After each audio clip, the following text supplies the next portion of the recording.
ሰላም እንደምን ቆይታችኋል? የተወደዳችሁ ተመልካቾቻችን ይህ የኢትዮጵያ ቴሌቪዥን ነው። አሁን ከቀኑ 6 ሰዓት ሆኖ ለ2 ሰዓታት ያህል ከእናንተ ጋር ቆይታ የሚያደርገው ዜና ኢትዮጵያ ከመላ ኢትዮጵያ እነሆ ተጀመረ።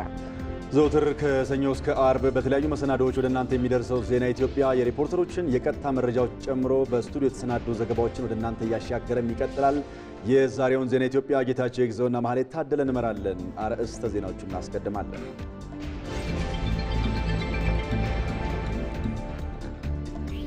የእንስሳት ጤናና ደህንነት ረቂቅ አዋጅ የእንስሳት ዘርፉን ዓለም አቀፍ ተወዳዳሪነት እንደሚያጎለብት ተገለጸ። የሕዝብ ተወካዮች ምክር ቤት 27ኛ መደበኛ ጉባኤ ተካሂዷል።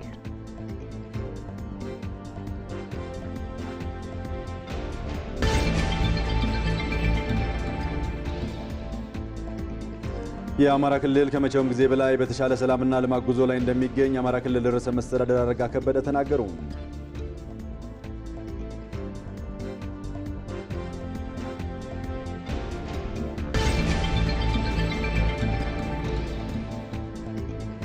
ከውጭ በኢራን ሻሂድ ራጃኢ በተባለ የአገሪቱ ግዙፍ የንግድ ወደብ ላይ በተከሰተ የኬሚካል ፍንዳታ 65 ሰዎች ሲሞቱ ከ1200 በላይ የሚሆኑት ለከባድና ቀላል ጉዳት ተዳርገዋል። የሰዓቱ አበይት ጉዳዮቻችን ናቸው። ዜና ኢትዮጵያን ከዚህ ሸጎሌ ከሚገኘው የኢቢሲ ዋናው ስቱዲዮ ወደ እናንተ እናሻግራለን። ሪፖርተሮቻችን የተለያዩ ስምሪቶችን ወስደው ጉዳዮችን ሲከታተሉን የቆዩት በቀጥታ እየገቡም ተጨማሪ መረጃዎችን ያጋሩናል። በዚህም መሰረት ሪፖርተራችን ሞላ አለማየሁ በሕዝብ ተወካዮች ምክር ቤት ነው የሚገኘው። የእንስሳት ጤናና ደህንነት ረቂቅ አዋጅ የእንስሳት ዘርፉን ዓለም አቀፍ ተወዳዳሪነት እንደሚያጎለብት ተገልጿል። የሕዝብ ተወካዮች ምክር ቤትም 27ኛ መደበኛ ጉባኤውን እያካሄደ ነው የሚገኘው። ይህንን ጉዳይ በተመለከተ ተጨማሪ መረጃዎችን ያጋራናል። ወደ ባህር ዳር ስናልፍ ሳሙኤል ወርቃየው ሪፖርተራችን በቀጥታ መስመራችን ላይ ነው የሚገኘው።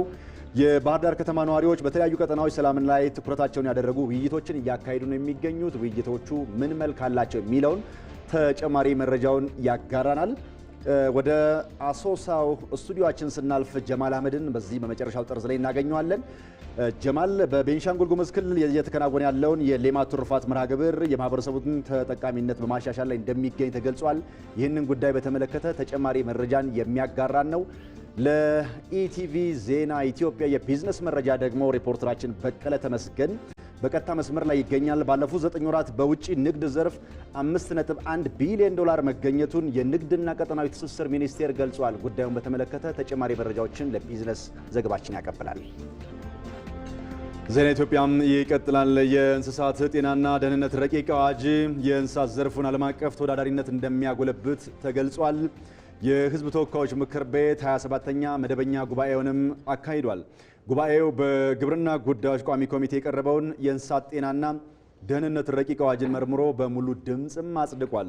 ይህንን ጉዳይ በተመለከተ ተጨማሪ መረጃዎችን የሚያጋራን ሪፖርተራችን ሞላ አለማየሁ በቀጥታ መስመራችን ላይ የሚገኘው። ሞላ እንደምን ውለሃል?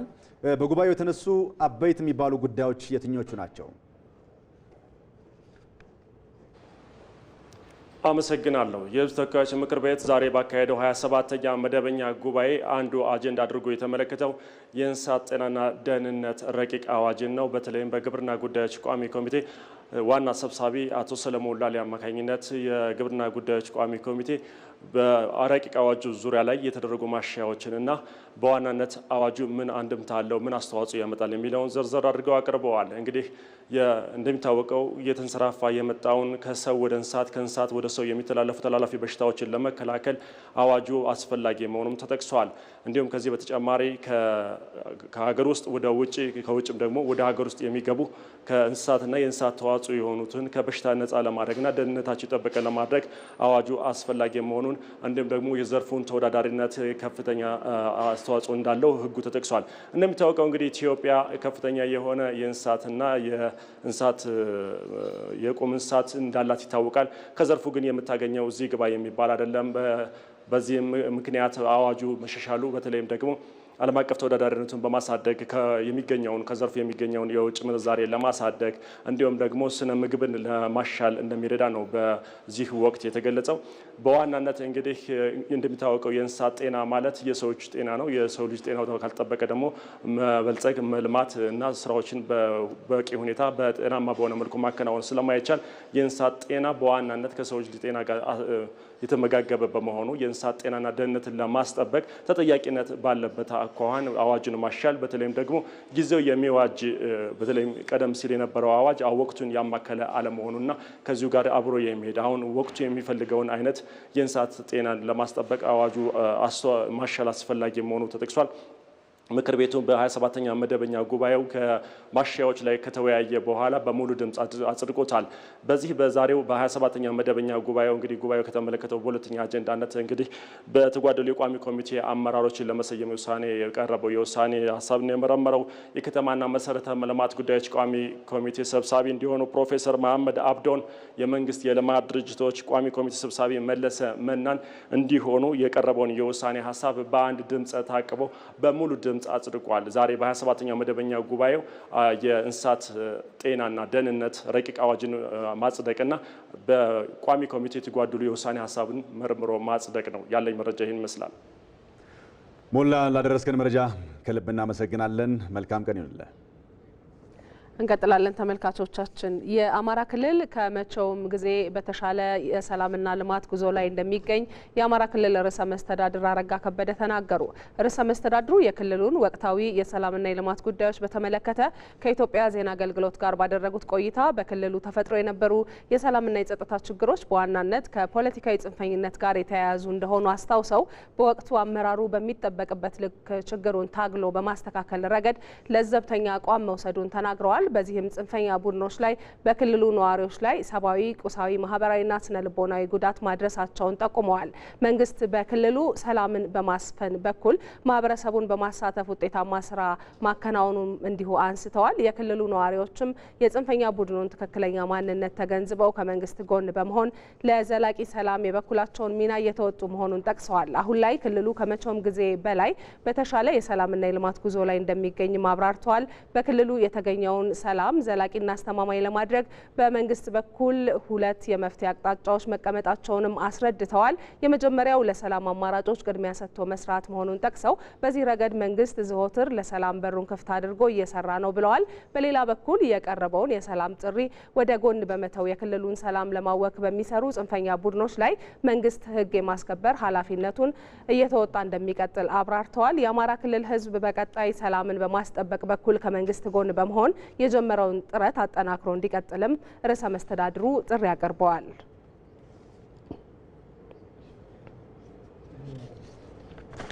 ይህ በእንዲህ እንዳለ በአማራ ክልል የተፈጠረውን ግጭት በሰላማዊ መንገድ በመፍታት ማህበረሰቡን ከሰቆቃ ማዳን እንደሚገባ የባህር ዳር ከተማ ነዋሪዎች ጥሪ አቅርበዋል። በከተማዋ በተለያዩ ቀጠናዎች ሰላም ላይ ትኩረታቸውን ያደረጉ ህዝባዊ ውይይቶችም እየተካሄዱ ነው የሚገኘው። ህዝባዊ ውይይቶችን እየተከታተለ የሚገኘው ሪፖርተራችን ሳሙኤል ወርቃየሁ ነው። ተጨማሪ መረጃዎችን ሊያደርሰን በቀጥታ መስመራችን ላይ ገብቷል። ሳሙኤል እንደምን ውለሃል? በአጠቃላይ እንደው በውይይቶቹ እየተነሱ ያሉ ከሰላም ጋር በተገናኘ ህብረተሰቡ እያነሳቸው ያሉ ጉዳዮች ምን ይመስላሉ የሚለውን ጉዳይ እስኪ አቅስቃኘን። አመሰግናለሁ። እንግዲህ በተለይም እንደ አማራ ክልል ከአንድ ዓመት በላይ ያስቆጠረው የጸጥታ ችግር የማህበረሰቡን ችግር ከማስፋት ጀምሮ በተለይም ደግሞ በተለያዩ ዘርፎች ኪሳራ እያደረሰ መቆየቱ በተለያዩ ጊዜያቶች ሲገለጹ ቆይተዋል። ለአብነትም ትምህርትን ብናነሳ በተለይ የትምህርቱ ዘርፍ በክልሉ በተለይም በሚሊዮኖች የሚቆጠሩ ህጻናት ከትምህርት ገበታቸው ውጭ መሆናቸው በተለያዩ መረጃዎች ሲወጡ ቆይተዋል። በተለይም ደግሞ ከጥቂት ወራት ወዲህ ደግሞ በተለይ ክልሉ ወደ አንጻራዊ ሰላም መጥቷል። ይህን ተጠቅመው በክልሉ አሁን ላይ በተለይም ደግሞ የተለያዩ ልማት ስራዎች እየተከናወኑ ይገኛሉ። ነገር ግን ይህ በቂ አይደለም። አሁንም በተለይም ደግሞ ወደ ሙሉ ወይም ደግሞ ወደ ተሟላ ሰላም ክልሉን ማስገባት ይገባልና ከዚህ ረገድም የተለያዩ ማህበረሰቡን ጨምሮ የተለያዩ ባለድርሻ አካላት ሚናቸውን ሊወጡ ይገባል። በዛሬው ዕለትም እየተካሄደ የሚገኘው በባህር ዳር ከተማ በሁሉም ክፍለ ከተሞችና ቀበሌዎች በሚባል ደረጃ የተለያዩ ማህበረሰብ ክፍሎችን ያሳተፈ የውይይት መድረክ እየተካሄደ ይገኛል።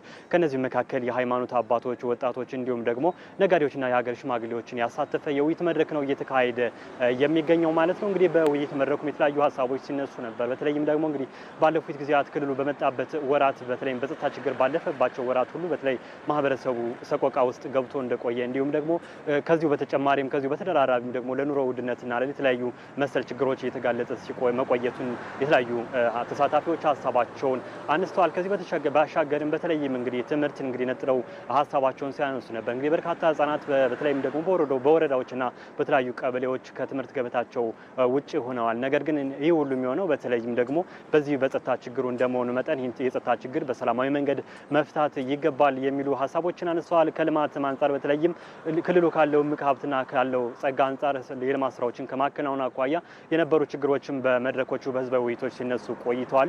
መፍትሄው ግን አንድና አንድ ነው፣ ድርድር ወይም ደግሞ ውይይት ነው የሚል ሀሳቦችን አነስተዋል። በተለይም ደግሞ ብዙ ጊዜ በተለያዩ የዓለማችን ሀገራት የሚፈጠሩ ግጭቶች በድርድር ይፈታሉ። ነገር ግን ማህበረሰቡ ተጎጂ ይሆናል። በቅርቡ እንኳን የሰሜኑን ጦርነት ለአብነት ልናነሳ ይገባል፣ ከዚሁም ደግሞ ትምህርት ልንወስድ ይገባል የሚሉ ሀሳቦችን ነው ሲያንጸባርቁ የቆዩት። እንግዲህ በተለይም ደግሞ ማህበረሰቡ በዚህ ረገድ ታላቅ ሚና መጫወት እንደሚገባውና በተለይ ከቤተሰብ ጀምሮ ከመምከርና በተለይም ደግሞ አላስፈላጊ ውስጥ የሚገቡ ወጣቶችንም በመመለስና በመምከሩ በመገሰጹ ረገድ የቤተሰብ ሚናና የማህበረሰቡ ሚና ከፍተኛ መሆኑን እንዲሁም ደግሞ ማህበረሰቡም ከመንግስት ጸጥታ ኃይሎች ጎን ሆኖ ሰላሙን የማስከበርና አካባቢውን ሰላም የማስጠበቅ ኃላፊነት እንዳለበትም ሀሳባቸውን ሲያነሱ ቆይተዋል። በተለይም ደግሞ እንግዲህ መንግስት ቀደም ሲልም በተለያዩ አጋጣሚዎች እንግዲህ ሀሳቦችን ወይም ደግሞ የሀሳብ ልዩነቶችን በድርድርና በውይይት ለመፍታት ቁርጠኝነቱን ሲያሳይ ቆይቷል። ነገር ግን አሁንም በሆደ ሰፊነት በሩን ክፍት በማድረግ ሀሳቦቹ እነዚህ ሀሳብ ልዩነቶቹ ወደ ድርድር የሚመጡበትን መንገድ ማመቻቸት እንደሚገባም እንግዲህ ሀሳባቸውን አንስተዋል። በጫካ ያሉ ታጥቀው የገቡ ኃይሎችን በተለይም ደግሞ ሀሳቦችን አለመግባባቶችን በአመቻቸው ለምሳሌ በክልሉ የሰላም ካውንስል ተቋቁሟል። በዚሁ የሰላም ካውንስል አማካኝነት ሊሆን ይችላል በምክክር ኮሚሽኑ አማካኝነት ያላቸውን የሀሳብ ልዩነት ማቅረብ እንደሚገባቸውና ይህም ሆኖ ግን በተለይም ደግሞ ማህበረሰቡ ይህን ስናደርግ ማህበረሰቡን ነው ከሰቆቃ የምናድነውና ይህንን ስራዎች አጠናክረን ልንቀጥል ይገባል የሚሉ ሀሳቦች ተነስተዋል። ለጊዜው ያለኝ መረጃ ይህን ይመስላል። ሳሙኤል ላደረስከን መረጃ ከልብ እናመሰግናለን። መልካም ቀን ይሁንልህ። በዜና ኢትዮጵያ ሪፖርተሮች በቀጥታ መስመር ተጨማሪ መረጃዎች የሚሰጡባቸው ጉዳዮች ቀጥለዋል። ተመልካቾች ወደ ቤኒሻንጉል ጉሙዝ ክልል አሶሳ ደግሞ እናቀናለን። በቤኒሻንጉል ጉሙዝ ክልል እየተከናወነ ያለው የሌማት ትሩፋት መርሃ ግብር የማህበረሰቡን ተጠቃሚነት በማሻሻል ላይ እንደሚገኝ ተገለጸ። መርሃ ግብሩ ገበያን በማረጋጋት በክልሉ በሁሉም አካባቢዎች አካባቢያዊ አቅምን መሰረት በማድረግ ለማህበረሰቡ ምርታማነትን ያስተማረና የተሻለ ውጤትም የታየበት መሆኑን የክልሉ ግብርና ቢሮ አስታውቋል። ይህንኑ ጉዳይ በተመለከተ ተጨማሪ መረጃ የሚሰጠን ሪፖርተራችን ጀማል አህመድ ተጨማሪ የይዘት ምንጭ ከሆነው ከኢቲቪ የአሶሳ ስቱዲዮ በቀጥታ መስመራችን ላይ ይገኛል። ጀማል እንደምን ቆይተሃል? በቤኒሻንጉል ጉሙዝ ክልል እየተከናወነ ያለው የሌማት ትሩፋት ስራ ውጤታማነቱ ምን ይመስላል? እንዴት ነው የሚለካው? የማህበረሰቡ ተጠቃሚነትስ እንዴት ነው? እዛ አካባቢ ላይ እየተመለከትከውን ጨምረህ አጋራል። አመሰግናለሁ ማህሌትና ጌታቸው፣ እንዴት አላችሁ? እንግዲህ እንደ ሀገር እየተከናወኑ ካሉ ትላልቅ የልማት ፕሮጀክቶች መካከል ትላልቅ ኢኒሼቲቮች መካከል የሌማት ትሩፋት መርሃ ግብር በቀዳሚነት ይጠቀሳል። ይህ የሌማት ትሩፋት መርሃ ግብር እንግዲህ በተለይ በቤኒሻንጉል ጉሙዝ ክልል መከናወን የጀመረው በ2015 ዓመተ ምህረት ነው። በአራት የልማት ዘርፎች ላይ ነው። በተለይ የእንስሳት ዘርፎች ላይ ነው መርሃ ግብሩ የጀመረው። የእንቁላል ምርት፣ የአሳ ምርት እንዲሁም የዶሮና የዶሮ ውጤቶች ላይ ያተኮረው የስጋና የእንቁላል ምርት ላይ እንዲሁም የሌሎች አሳና መሰል ምርቶች ላይ ያተኮረ ነበር መርሃ ግብሩ። በክልሉ በሁሉም አካባቢዎች ማህበረሰቡን ባሳተፈ መልኩ እየተከናወነ ይገኛል ይህ መርሃ ግብር ማለት ነው።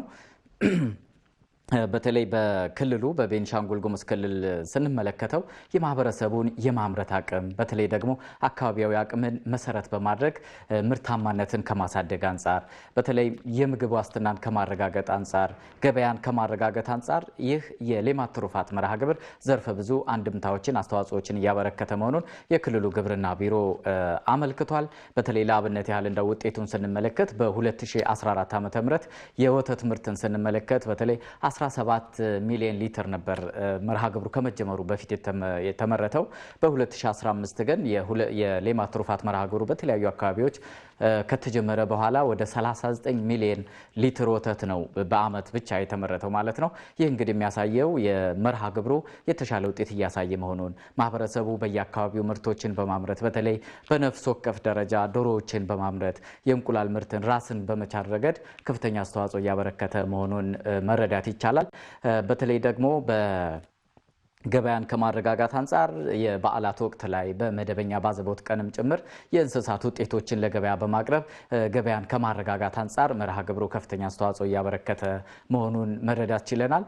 ለአብነት ያህል በተለይ እዚህ አሶሳ አካባቢ ቤንሻንጉል ጉሙዝ ክልል መንግስት የተመሰረተ የህብረተሰብ ልማት ፕሮጀክት አለ። ይህ ፕሮጀክት እንግዲህ ህልዋ አግሮ ኢንዱስትሪ የሚል የሌማት ትሩፋት መንደር አለው። ይህ መንደር ለአካባቢ ማህበረሰብ ተሞክሮ ያካፈለ አርሶ አደሩ ምርትን ከአካባቢ ማምረት እንዲችል የተሻለ ውጤት እንዳገኝ ራሱ ኑሮ እንዳሻሽል ከፍተኛ አስተዋጽኦ ያበረከተ ማዕከል ነው። ከዚህ አንጻር ተሞክሮዎች እየተስፋፉ ይገኛሉ። ማህበረሰቡም በዚህ ዘርፍ የተሻለ ውጤት እያገኘ መሆኑን መረዳት ችለናል። ዘርፉን ከማጠናከር አንጻርም ከፍተኛ ትኩረት ተሰጥቶ እየተሰራበት መሆኑን ለመገንዘብ ችለናል። ለጊዜው ያለኝ መረጃ ይሄን ይመስላል። መልካም ጀማል፣ ለመረጃ እናመሰግናለን። ጥሩ ቀን ይሁንልህ። አሁን ደግሞ በዝርዝር ወደምንመለከተው ሌላ ዘገባ እናልፋለን። በአረንጓዴ አሻራ መርሃ ግብር ችግኝ መትከል የመጨረሻው ግብ ባለመሆኑ የመንከባከብ ስራ ላይ ልዩ ትኩረት ሊያገኝ እንደሚገባ የደቡብ ኢትዮጵያ ክልል ግብርና ቢሮ አስታወቀ። ለምግብነት የሚውሉና የደን ሽፋንን ለማሳደግ ፋይዳ ያላቸውን ችግኞች የመትከል ባህል ሊጎለበት እንደሚገባም ተጠቁሟል። በደቡብ ኢትዮጵያ ክልል የበልግ ወቅት የአረንጓዴ አሻራ ችግኝ ተከላ መርሃ ግብር በባስኬቶ ዞን ላስካ ዙሪያ ወረዳ ተጀምሯል። ተመስገን ተስፋዬ ዝርዝር ይዘዋል። በደቡብ ኢትዮጵያ ክልል ከ198 ሚሊዮን በላይ ችግኞች የሚተከሉበት የበልግ ወቅት የአረንጓዴ አሻራ መርሃ ግብር በባስኬቶ ዞን ላስካ ዙሪያ ወረዳ ዶኮ ጨሬ ግንቦ ቀበሌ ተጀምሯል። መርሃ ግብሩን በይፋ ያስጀመሩት በምክትል ርዕሰ መስተዳድር ማዕረግ የዲላ ክላስተር አስተባባሪና የግብርና ቢሮ ኃላፊ ዶክተር መሪሁን ፍቅሩ የምግብነት ፋይዳ ላላቸው ችግኞች ልዩ ትኩረት ተሰጥቶ እየተሰራ መሆኑን ገልጸዋል። ችግኝ መትከል የመጨረሻው ግብ አለመሆኑን በመረዳት ጽድቀቱን የማረጋገጥ ስራ ትኩረት ሊያገኝ እንደሚገባም አሳስበዋል። የአጠቃላይ የበልግ ወቅት ወይም የሚያዝያ ተከላ ላይ እስከ 198 ሚሊዮን ችግኝ የሚተከል ነው የሚሆነው። በንቅናቄ ነው ዛሬ የተጀመረው። በበርካታ ወረዳዎች በ12ቱም ዞኖች ባሉን ወረዳዎች በአጠቃላይ በከተማ ማቀፍ ተከላው በይፋ ዛሬ ተጀምሯል እና ይሄ የአረንጓዴ ልማት ስራችን ዋናውና በመደበኛነት በየአመቱ የምንሰራው ስራ ነው ማለት ነው። መትከል የመጀመሪያ ስራ ነው፣ የመጨረሻ ስራ አይደለም።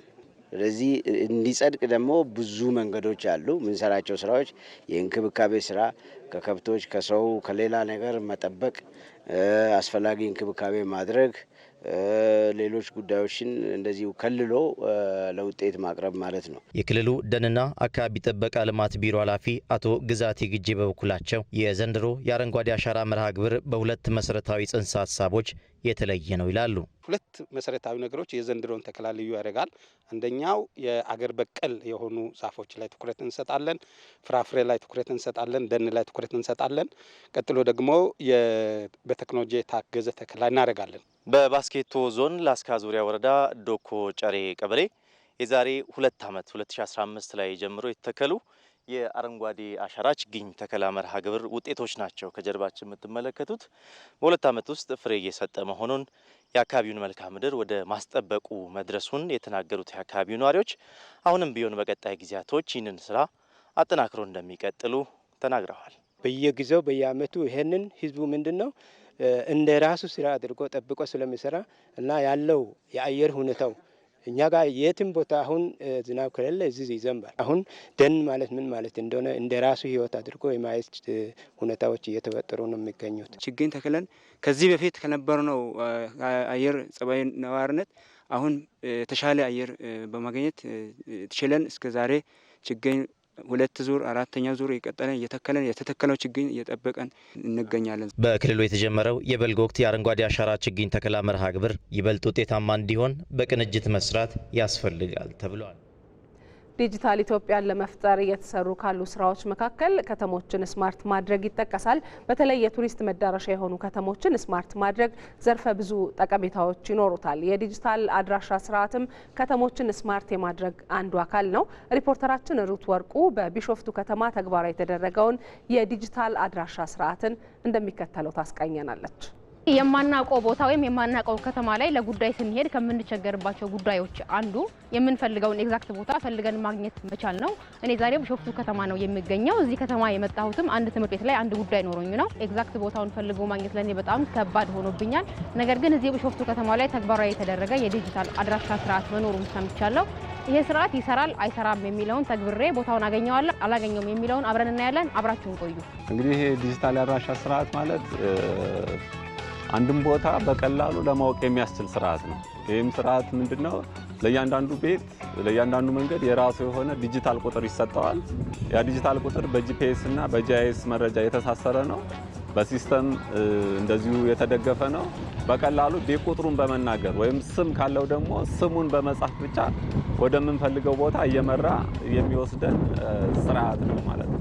በቀጥታ ገብቼ አፕሊኬሽኑ ላይ ስኬት አካዳሚ ብዬ ጽፋለሁ ማለት ነው። ስኬት አካዳሚ ብዬ ስጽፍ እንደምታየው አመጥቶልኛ ላይ የሎኬሽኑን ክሊክ ሳረግ ስኬት አካዳሚ የሚለውን ይነግረኛል። ቤት ቁጥሩም እንደዚሁ አለ 4191 378 595 ነው የሚለው። ስለዚህ በዚህ አድራሻ ውሰደኝ ስለው ልክ አሁን ጉዞህ ጀምሯል፣ ወደምትፈልገው ቦታ መሄድ ትችላለህ ይላል። Your trip starts. Have a nice trip. ኦልሞስት 713 ሜትር ነው ርቀቱ እኛ አሁን ካለንበት። ስለዚህ ወክ እያደረግን እንሂድና ቦታውን ማየት እንችላለን። ግን አሁን ይሄ አፕ ኦንላይን ነው የሚሰራው አይደል? ኦንላይን ነው የሚሰራው። ስለዚህ ኢንተርኔት ያስፈልጋል። ወደፊት ይሄ ኦፍላይንም እንዲሰራ አሁን እየሰራን ነው ያለ ነው። አክቹአሊ ስንሄድ ይሄ አፕሊኬሽን የምንሄድበትን ስፒድ ምን ያክል ኪሎ ሜትር እንደቀረን ሁሉ ይነግረናል። ይሄኛው አዲሱ አፕሊኬሽን በፊት ከነበረው ከጉግል ማፕ የሚለየው ነገር ምንድነው? በአገልግሎት አሰጣጡ እና በትክክለኛነቱ ግን በጣም ሰፊ ልዩነት ነው ያለው። አንደኛው የሚያመሳስላቸው ሁለቱም አፕሊኬሽኖች ለናቪጌሽን ፐርፐዝ ይሰጣሉ። ሰው አንድ ቦታ ወደ አንድ ቦታ ሰው ለማወቅ ለመሄድ ቢፈልግ መንገድ እየመራ ምን ያክል ርቀት እንደቀረው ምን ያክል ሰዓት እንደሚወስድበት ይናገራል። ከዛ ውጭ ግን ይሄኛው የዲጂታል አድራሻ ስርዓቱ ለእያንዳንዱ ቤት የራሱ የሆነ ቤት ቁጥር ይሰጣል። ለምሳሌ አሁን እነዚህ ቤቶች ብናይ የራሳቸው የሆነ ቤት ቁጥር አላቸው፣ ባለ 10 ዲጂት ማለት ነው። አሁን ይሄ ዲጂት ጉግል ማፕ ላይ አናገኛቸውም። ይሄ ለራሱ ኢንተግሬት የተደረገ ነው እና አንዱን ለየት የሚያደርገው በዋናነት ይሄ ለእያንዳንዱ ቤት ለእያንዳንዱ መንገድ የራሱ የሆነ ዲጂታል አድራሻ ይሰጣል ማለት ነው። አሁን እየሄድንበት ያለው መንገድ ራሱ ሳይቀር አሁን 350 105 ሰብስትሬት የሚባል ወይም ንዑስ መንገድ የሚል ስያሜ ያለው አሁን ይሄ መንገድ ማለት ነው። ይሄ ለየት ያደርገዋል። ከማፕ ዝግጅት ጀምሮ ከአድራሻ ከመስጠት ሲስተም ከማልማት በኢትዮጵያ የተሰራ ነው። ስለዚህ አንድ ሀገራዊ አቅም ነው። ሌላኛው ትክክለኛነቱ አሁን ጉግል ማፕ ላይ ፍሪ ስለሆነ ብዙ ሰዎች እንዲሁ ገብተው የሌለ ቦታ ሁሉ ማፑ ላይ ሊያስቀምጡ ይችላሉ። ይሄኛው ግን እያንዳንዱ መረጃዎች በትክክል መሬት ላይ ተወርዶ የተለቀመ እና በሚመለከተው አካል ቬሪፋይ የተደረጉ ነው ወደ ሲስተም የሚገቡት ማለት ነው። እንግዲህ ይህንን አፕሊኬሽን ስናበለጽግ የነበሩ ተግዳሮቶች አንደኛው እንዲህ አይነት ስርዓቶች በጣም ትልቅ የሆነ የአይሲቲ መሰረተ ልማት ይፈልጋሉ። ሰፊ በጣም ትልልቅ ሰርቨሮች፣ ትልልቅ የዳታ ኮምፒውቲንግ የሚያደርጉ ስቶሬጆችም ሰርቨሮችም ያስፈልጋሉ። አንዱ እሱ ነበር በጣም ትልቅ ቻሌንጅ የነበረው። ስለዚህ አሁን ማፑን ተከትለን መተን ስኬት አካዳሚ ጋር ደርሰናል ማለት ነው። በትክክል እዚህ ላይም እንደሚያሳየው አራይቭድ ይላል፣ ደርሳችኋል እያለ ነው። ጂፒኤስም በላይ ፐርፌክሽን አለው። እጅግ በጣም ዘርፈ ብዙ ጠቀሜታ አለው ብለን እንገምታለን። ወደፊት ደግሞ ቢሾፍቱ ከተማ የቱሪስት መናገሻ ስትሆን ቱሪስቶች ሲመጡ ሆቴሎችንም ጭምር የሆነ ማረፊያ ቤት ሆነው ማዘዝ የሚችሉበት ሁኔታ ይፈጠራል። ከፖስታ ቤት ጋርም ተያይዞ ያለው በየቤቱ ማንም ሳይጠይቁ ማድረስ የሚችሉበት ሁኔታ ስለሚፈጠር ዘርፈ ብዙ ጠቀሜታ አለው ብለን እንወስዳለን። አሁን የያዝናቸውን ስራዎች ስንጨርስ ቢሾፍቱ ከተማ እንደ አፍሪካ ተመራጭ ከተማ ትሆናለች የሚል ሙሉ ተስፋ አለን። ዜና ኢትዮጵያን እየተከታተላችሁ ትገኛላችሁ። ከውጭ የመረጃ ምንጭ ወዳገኘናቸው አጫጭር ዘገባዎች እናልፋለን። በኢራን ሻሂድ ራጃኢ የተባለ ወደብ ላይ በተከሰተው ፍንዳታ የሞቱ ሰዎች ቁጥር 65 ደረሰ። ቅዳሜ ጠዋት በኢራን ትልቁ ወደብ ላይ በደረሰው በዚህ ፍንዳታ ከ1200 በላይ ሰዎች ከባድና ቀላል ጉዳት ደርሶባቸዋል። ፍንዳታው የደረሰው በባንዳር አባስ ከተማ አቅራቢያ በሚገኘው ሻሂድ ራጃኢ በተባለው የአገሪቱ ግዙፍ የንግድ ወደብ ላይ ነው። በአካባቢው የሚገኙ ህንፃዎችና ተሽከርካሪዎችን ያወደመው በኢራን ግዙፍ የውጭ ንግድ ኮንቴነሮች ማከማቻ ወደብ ላይ የደረሰው የእሳት አደጋ ተጎጂዎችን አምቡላንሶችን በአካባቢው ወደሚገኙ ሆስፒታሎች ለማድረስ ላይ ተጠምደዋል ነው የተባለው። ፍንዳታው የተከሰተው በኢራን ባሊስቲክ ሚሳይሎች ጥቅም ላይ እንዲውል የታሰበው የሶዲየም ሮኬት ነዳጅ ወይም ሶዲየም ፐርክሎሬት ኬሚካል በጥንቃቄ ባለመጫኑ ሳቢያ የተከሰተ ስለመሆኑም ታውቋል። እስካሁን በፍንዳታው የደረሰውን ጉዳት ሙሉ በሙሉ ለመቆጣጠር እንዳልተቻለም የዊዎን ዘገባም ያመለክታል። ካናዳ ለትራምፕ ማስፈራሪያ በፍጹም አትሸነፍም ሲሉ የካናዳው ጠቅላይ ሚኒስትር ተናገሩ። አዲሱ የካናዳ ጠቅላይ ሚኒስትር ማርክ ካርኒ ምርጫውን ማሸነፋቸውን ተከትሎ ለደጋፊዎቻቸው ባደረጉት ንግግር ካናዳ ለትራምፕ ማስፈራሪያ በፍጹም አትሸነፍም ብለዋል። ትራምፕ በካናዳ ላይ የጣሉት ታሪፍና በሉዓላዊነቷ ላይ ያላቸው አቋም ካናዳውያንን እያስከፋ መሆኑ ይታወቃል ሲሉ የዘገቡት ሲኤንኤን እና ቢቢሲ ናቸው።